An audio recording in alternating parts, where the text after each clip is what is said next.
Welcome again to Joe Stunner Boxing.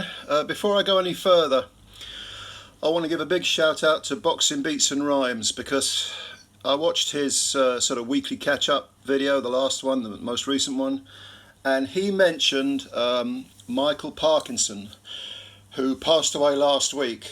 Now, younger fans are probably not going to have heard of Michael Parkinson or know much about him, but they will have heard of Muhammad Ali. Younger boxing fans, I assume they would, I hope they would, unless they really are casuals. But Michael Parkinson and Muhammad Ali do kind of go hand in hand in one respect. I'm going to go into a little bit of detail as to why, but Beats is the only person that mentioned this that I know of, that I've seen. I mean, I don't watch every boxing channel, but his is one of the regular ones. And if you're not subscribed to Boxing Beats and Rhymes, go over and do it, because it's a brilliant channel. And Beats, I think, is roughly my age. I mean, I'm in my 50s. I think he is as well. So he understands the importance of Michael Parkinson at that particular point in pop culture history. And that's the word, importance, because he was an important figure. Again, I'll go into why. But the point is that Michael Parkinson, on 4 occasions, interviewed Muhammad Ali. In 1971, which was the year of the first fight with Frazier. 1974, which was the year of that colossal upset against George Foreman. 75, which was the third fight, Thriller in Manila with Frazier, arguably the greatest heavyweight fight ever. And then in 81, which was the year of Ali's final fight, the very, very sad spectacle in Nassau in the Bahamas against Trevor Berbick, where he lost over 10 rounds. I would go as far as to say that Michael Parkinson, whose talk show would rake in, millions, well over 10 million people a week, was normally shown late on a Saturday night. I would go as far as to say that Parkinson is not largely responsible, but he played a significant role in making Muhammad Ali a crossover figure, transcending sport into mainstream culture, as far as the UK is concerned. Not America, but as far as the UK is concerned. Okay, what do I base that on? Well, let me give you a little indication of how the two sort of go hand in hand. My mother is 85 years old, and when I spoke to her at the weekend, she said, "Oh, did you see Michael Parkinson died?" I said, "Yeah." "Weren't his interviews with Muhammad Ali great?" That's the first thing, one of the first things she said. She never liked boxing in her life. She never followed boxing. The interviews with Ali were essential viewing, and you've got to bear in mind the time, that point in history. Obviously, there was no internet, absolutely no social media. There were, at the time, 3 TV channels, no satellite television. There was BBC One, BBC Two, and ITV. Channel 4 came early 80s, 80, 81, something like that, maybe. Yeah. Maybe a little after that. But that was your lot. The rest of it was newspapers. So Muhammad Ali's fights, the big blockbusters, were on what was called closed circuit television, which was basically they'd take over a cinema and they'd show it by satellite. And satellite, when I say satellite, I'm not talking Sky TV. I'm talking, a great big whirring satellite in the sky. There was maybe a couple of them up there, and it was cutting out, and but you'd pay 30 quid. But maybe not. I mean, the last closed circuit fight I saw was Bruno Tyson, the first one, and that was in Leicester Square. That cost me 30 quid. What was that, 1989, 88? I don't know, I can't remember. But 30 quid was a lot back then. And it's still more than you pay for, in Britain you pay for pay-per-views anyway. But the point is, Michael Parkinson and his show was absolutely vital for taking famous people who you'd only read about in newspapers perhaps, and actually presenting them the type of person they were, presenting them as people, letting them have their say. Now, as Beats in his video said, this was a different era. This was an era when journalists were real journalists, when they were literate, when you had to know the difference between your, Y-O-U-R, and your, Y-O-U apostrophe R-E, when you had to be able to string words together and use what is colloquially called the Queen's English, where you had to be able to write properly.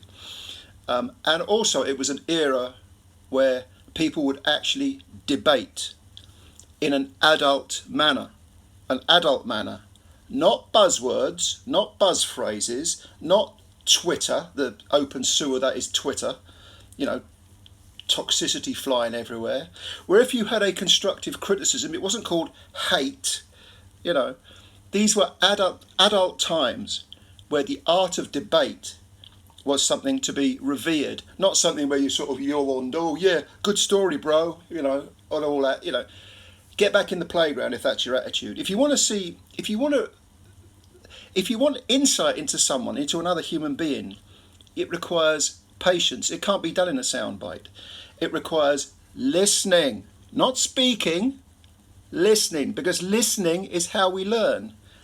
And Michael Parkinson had this down to a T. It wasn't just Muhammad Ali. He interviewed anyone. All the big Hollywood stars would come over. Who would they go and get interviewed by? Michael Parkinson.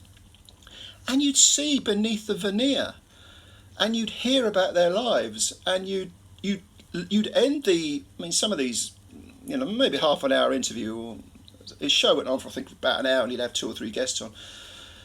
But you go away thinking, I actually know that person a little bit, because I've kind of seen underneath their skin. And the skill of conducting that type of interview is in asking the right questions, prodding and poking. If you look at the Ali interviews, a lot of them are very, very funny, and Parkinson gave Ali sort of the stage to be witty and to make fun of him and so on. But he also, there was one, I think it was the 1974 one, where Ali lost his temper because Parkinson was talking about the racial issue, and Ali grew up in a very racist environment, time, and he himself had an evolving philosophy based on the Nation of Islam and so on. Way too complicated to go into here, but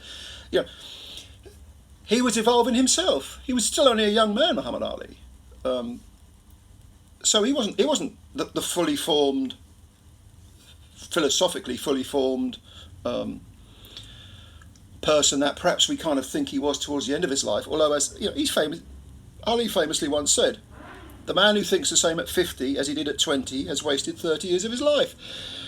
And he recognised that, and he's right. And so it wasn't a case of, well, you tweeted this 10 years ago, so therefore, we're going to condemn you now. Well, you posted a meme on Facebook that's, I don't know, a picture of a black man or whatever, or some sort of disabled person, or whatever the hell it is. Therefore, you must be a bad person.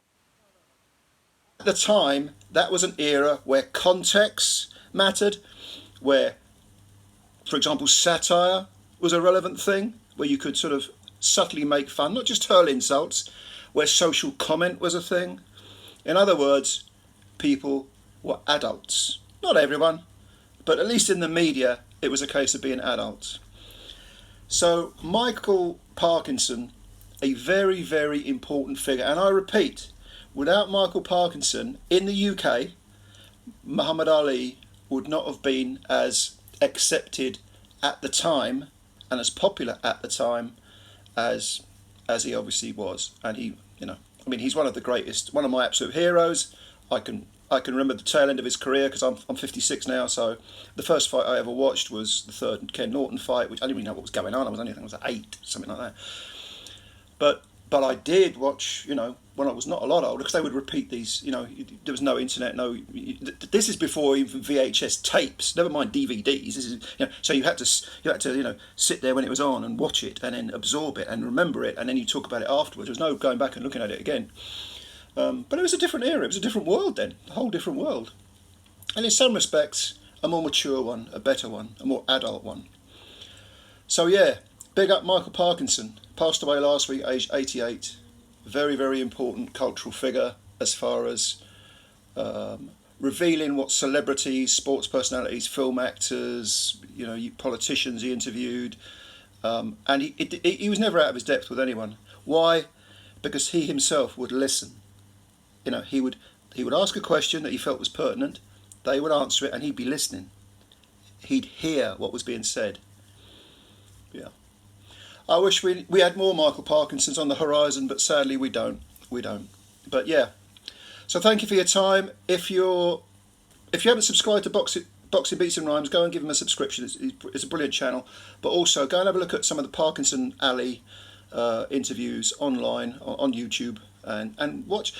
Another few I'd recommend are there's a couple with Billy Connolly. They're very funny that he interviewed. It's a great one. He did a couple of great ones with Richard Burton, the actor, and he did a great one with James Cagney, who at the time was in his 80s, the old, very, very old, 100 years old now, as far as his movies, James Cagney's movies, one of the original gangsters, the old black and white gangsters. His movies would be over 100 years old now, some of them.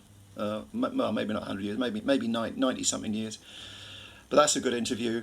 Go and have a look. Michael Parkinson. You'll enjoy it. All right then. Comments below if you've got any.